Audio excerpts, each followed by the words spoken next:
राम नाम सत्य है।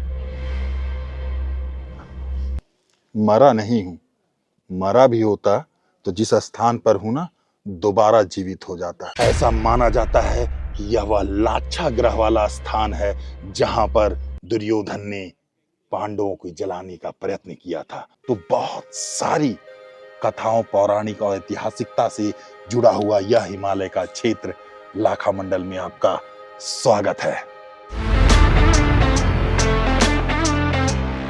साथियों, हम लाखा मंडल के शिव मंदिर में प्रवेश करने वाले हैं। प्रवेश करने से पहले आपको बता दूं कि यह पूरा जो प्रांगण है एएसआई के तहत आता है, यानी भारतीय सर्वेक्षण पुरातत्व विभाग के अंतर्गत हम प्रवेश कर चले हैं। हम एक एक करके एक एक हिस्से का जो यहाँ पर है आपको उसकी जो भी स्टोरी है उसको बताएंगे, उसकी कथा से आपको अवगत कराएंगे। हर हर महादेव। साथियों, अभी जिस स्थान पर हम हैं यह वह स्थान है जहां पर लोग जीवित हो जाया करते थे। आपको बताता चलूं, जो मेरे दोनों तरफ आप ये मूर्ति देख रहे हैं यह विग्रह है मानव और दानव का। मानव और दानव कलयुग में जय और विजय जो विष्णु जी के द्वारपाल हैं उनका अवतार माना जाता है और यहाँ वो साक्षात विराजते हैं। साथियों, आप ये सोच रहे होंगे इसमें दानव कौन है और मानव कौन है।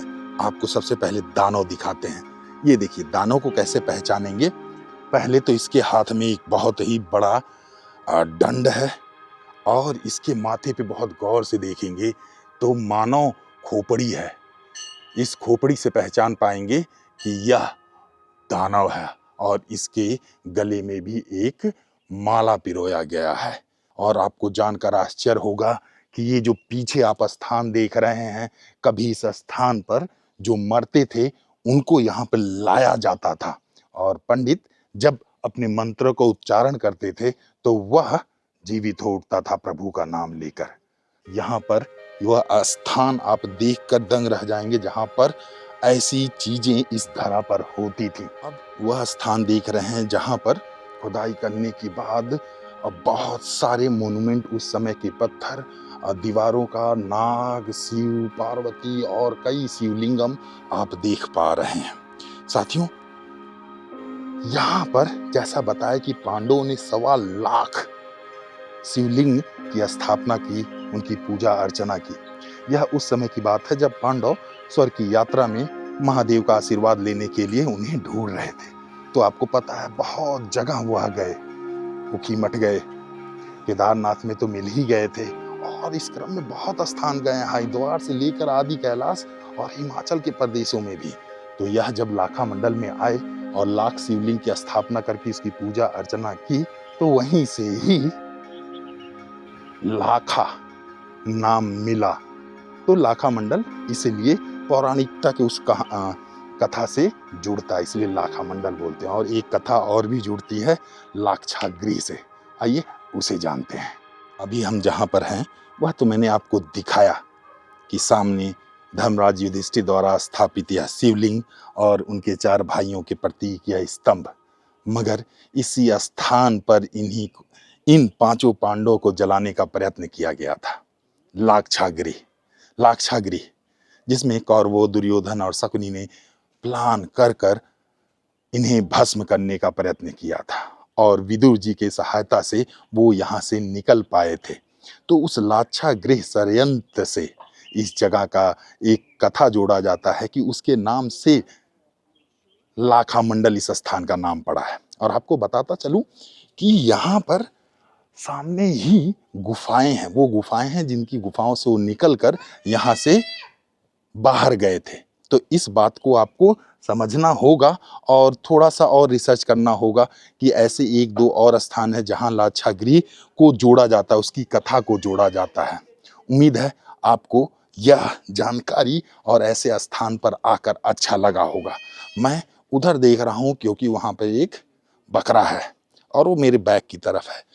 अब बोलेंगे कि ऐसे सीरियस कथा के बीच में उसका नाम क्यों ले रहा हूं, क्योंकि वह एक अभिन्न अंग है इस स्थान का। यहाँ पे कई बकरे घूमते रहते हैं जिसे भैरव का प्रतीक माना जाता है। आइए दिखाते हैं। हर हर महादेव, हर हर महादेव। तो ये जो सामने बकरा नज़र आ रहा है, ये बकरा मुझे कल से यहाँ पर है। तो मैंने पूछा, लोग इसके साथ फ़ोटो खिंचाते हैं और ये अपना निर्भय होकर इस प्रांगण में विचरण करता है।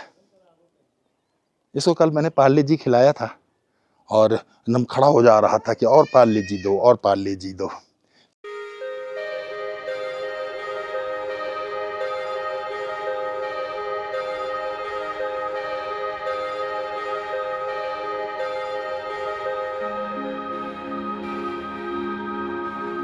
तो साथियों, अब हम आपको तीसरे जो नागर शैली में बना हुआ शिव मंदिर था उसे दिखाऊं।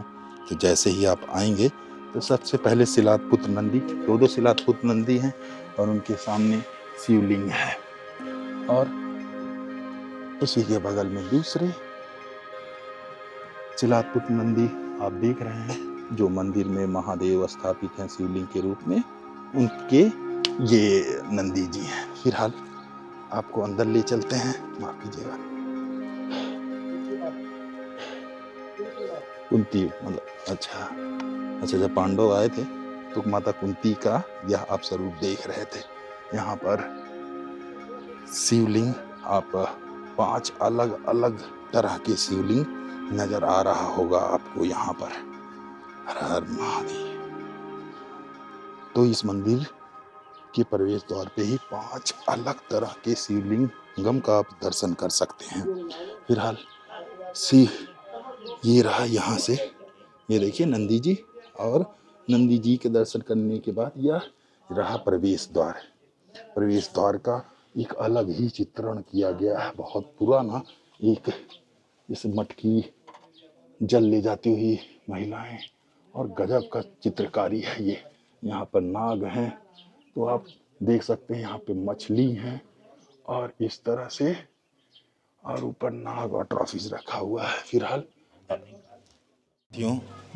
यहाँ के मुख्य पुजारी जी से यहाँ की कथा पता चली, और बहुत कुछ पता करके भी मैं आया था कि ये पौराणिक काल, द्वापर काल से जुड़ा हुआ है, शिव जी और पार्वती से जुड़ा हुआ यह पूरा स्थान है। और सर्वप्रथम महादेव के दर्शन, और इतनी बहुत पुराने मूर्तियाँ, खासकर सारे के सारे लगभग शिवलिंग और माता पार्वती और महादेव जी ही विराजित हैं, नंदी के साथ कहीं आलिंगन किए हुए।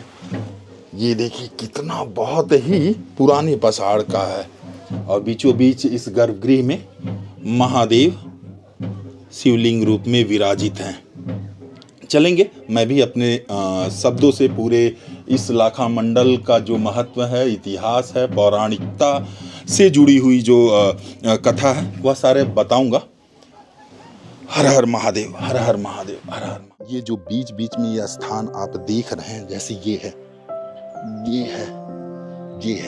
ये कहा जाता है कि एक गाय थी, उस गाय ने इस मंदिर को खोजा था। ये कथा मैं कई मंदिरों में सुना हूँ, मुझे दो याद आ रहे हैं। पहला गाजियाबाद में जो दुधेश्वर महादेव हैं, और दूसरा भरतपुर अभ्यारण्य के अंदर केवल देव महादेव हैं। दोनों की कथा इस धाम की कथा से जुड़ती है। ये गाय थी, हमेशा यमुना नदी से आती थी और यहाँ पर विचरण करती थी, अपना दूध गिराती थी। तो उससे लोगों ने जाना, ये जनश्रुति है, कथा है। और ये आज भी इस पूरे प्रांगण में जहाँ जहाँ खुर उनके पड़े हैं गाय के, वो आप देख सकते हैं, जो मैंने आपको दिखाया। तो एक ये बहुत दिलचस्प बात है इस स्थान की कथा में जो जुड़ता है। जय गौ माता, जय गौ माता। ये मंदिर का आप पार्श्व हिस्सा देख रहे हैं, वही नागर शैली में बनाया गया हुआ यह मंदिर, जिस पर यहाँ पर एक दंत विनायक, लंबोदर, महादेव नंदन, गौरी नंदन गणेश जी को देख रहे हैं। उसके ऊपर मैं इनके कानों से पहचान पा रहा हूँ कि ये चंद्र घंटा जी हैं, जो क्षेत्रपाल है बद्रीनाथ जी के, क्योंकि इनके कान में बड़े घंटे टंगे हुए हैं, तो चंद्र घंटा हो सकते हैं, क्योंकि इस क्षेत्र के भी क्षेत्रपाल हो सकते हैं। बट ये ऐसा ही चंद्र घंटा का मैंने जी का विग्रह देखा है। इनकी भी स्टोरी मतलब बहुत ही अनोखी है। जिसको बद्रीनाथ की यात्रा में मैंने आपको बताया है कि ये दानव थे, मगर किस तरह यह क्षेत्रपाल बने, वो भी बद्रीनाथ के, जिनको बहुत नफरत करते थे ये। महादेव का बड़ा हाथ है, महादेव तो महादेव हैं। फिलहाल आप ये देखिए, ये नागर शैली बहुत ही यूनिक स्टाइल है।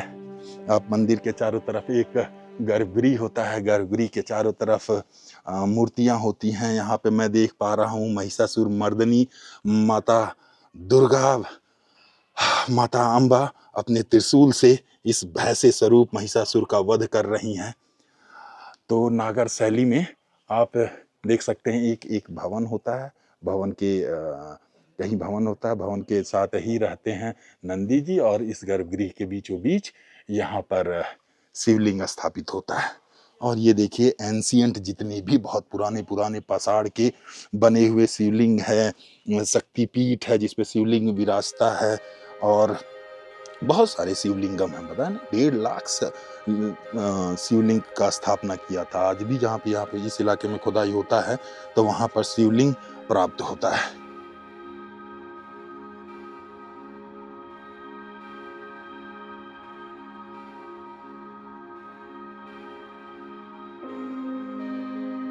अब साथियों आपको एक ऐसा शिवलिंग दिखाने वाले हैं जो भारतवर्ष में इकलौता और अनोखा शिवलिंग है, जिसमें जल जब चढ़ाएंगे तो अपने स्वरूप का दर्शन कर सकते हैं। ऐसे ही शिवलिंग शायद आपने कभी नहीं देखे होंगे, ये वाकई में अनोखा है।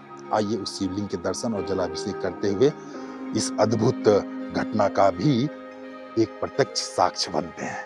ओम नमः शिवाय, ओम नमः शिवाय, ओम नमः शिवाय, ओम नमः शिवाय, ओम नमः शिवाय, ओम नमः शिवाय, ओम नमः शिवाय, ओम नमः शिवाय, ओम नमः शिवाय। तो आप बहुत क्लियरली देखेंगे कि मैं पूरा अच्छी तरह दिखाई दे रहा हूँ, चारों तरफ की पेड़ नजर आ रहे हैं। तो ये एक ऐसा शिवलिंग है जिसमें आप जल ढालते हुए भी और उसके बाद अपनी पूरी छवि देख सकते हैं। हर हर महादेव, जय शिव शंभु, जय भोलेनाथ, हर हर महादेव। ये अनुभव बहुत ही अलग और दिव्य था। अच्छा, ठंडी बहुत ज्यादा, ठंडी कलम चालू हुई। इसके साथ साथियों आपको यहाँ की जो मान्यताएं हैं कुछ वो बता दूं। यहाँ पे कहा जाता है कि शिवरात्रि खासकर, और वैसे भी अगर पुत्र कामना के लिए कोई रात भर यहाँ पर पूजा पाठ करे तो उसे संतान प्राप्ति अवश्य ही होती है। और 15 अप्रैल के आसपास यहाँ पर एक मेला होता है, और जुलूस ही कहा जाए, मतलब जो क्या बोला जाता है उसे, देव यात्रा निकलती है। उसके बाद ही आप चारों धाम उत्तराखंड में खुलते हैं। तो ये दोनों चीजें इस धाम से जुड़ी हुई, इनकी मान्यताओं से। और ये बात तो दूसरा जो परंपरा मैंने बताया चारों धाम के खुलने का, वो भी यहाँ पर होता है। तो साथियों लाखा मंडल गेट के बगल से ही कुछ 50 कदम पे ही एक इस तरह से ट्रैक बना हुआ है। लगभग 50-70 मीटर पे ही आपको वह गुफा नजर आएगी जहाँ से पांडव यहाँ गए थे बच के।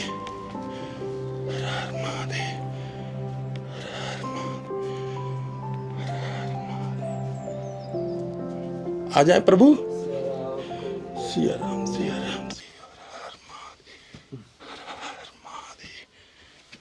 हर महादेव, हर महादेव, हर महादेव, हर महादेव, हर महादेव, हर महादेव, हर महादेव। जय शिव शंभु, जय भोलेनाथ। तो साथियों अभी हम उस गुफा में हैं जिससे पांडव यहाँ से गए थे। तो आप जब इसमें प्रवेश करेंगे तो ये प्राकृतिक गुफाएं हैं, और इससे कई जगह निकलने का रास्ता बना हुआ है। आज तो बस आप 20-25 मीटर अंदर ही जा सकते हैं। आप यहाँ से कहीं भी पता नहीं कहाँ कहाँ किस क्षेत्र में निकल सकते हैं।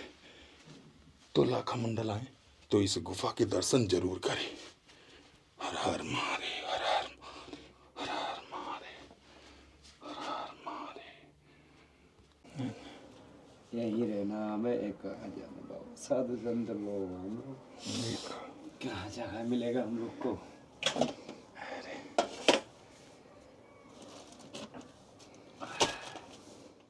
तो साथियों, लाखा मंडल की इस प्रस्तुति से आपसे विदा लेते हैं और अपना प्यार जरूर दीजिएगा। इस प्रयास को, इस हिंदू सनातन धर्म के तीर्थ स्थानों और धामों से जो मैं आपको जोड़ता हूं, उनकी कथाओं से उनके इष्ट देवों के दर्शन कराता हूं, उसके प्रयास में आपका सपोर्ट चाहिए, आपका प्यार चाहिए। और इस सॉफ्टवेयर की दुनिया में, डिजिटल दुनिया में आप लाइक, शेयर एंड सब्सक्राइब जिसके थ्रू हम जुड़ रहे हैं, वही ही एक माध्यम है अपना सपोर्ट दिखाने के लिए। अपना सपोर्ट जरूर दीजिएगा।